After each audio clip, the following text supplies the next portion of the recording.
కోట్లాది మంది భక్తుల ఇలవేల్ పైన దేవదేవుడు వెంకటేశ్వర స్వామి ప్రసాదం పైన ప్రపంచవ్యాప్తంగా చర్చ జరుగుతుండడం అత్యంత బాధాకరం.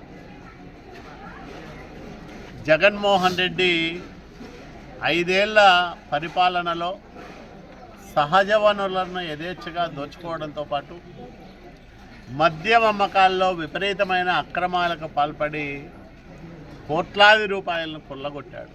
చివరికి హిందూ మత విశ్వాసాలను దెబ్బతీసే విధంగా అత్యంత పవిత్రమైన వెంకటేశ్వర స్వామి ప్రసాదంలో కూడా కల్తీ చేసి ప్రసాదాన్ని అపవిత్రంగా మార్చి భక్తుల మనోభావాలను దారుణంగా దెబ్బతీసిన అత్యంత దుర్మార్గుడు జగన్మోహన్ రెడ్డి.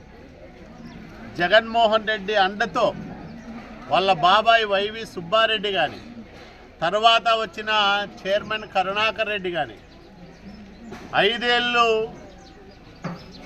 ఒక దళారీలాగా వ్యవహరించిన ధర్మారెడ్డి కానీ, వీళ్ళందరూ తిరుమల దేవదేవుడి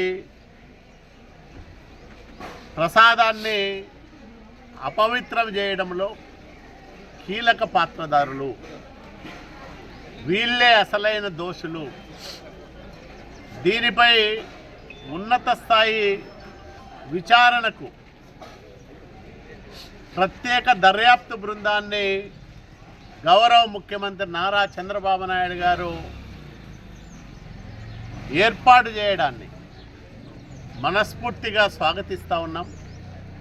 ఈ దర్యాప్తు బృందం లోతుల్లోకి వెళ్ళి ఆ దేవదేవుడి ప్రసాద అపవిత్రతకు కారకులైన వారిని కఠినంగా దండించే విధంగా దర్యాప్తు చేయాలని నేను కోరుతా ఉన్నా.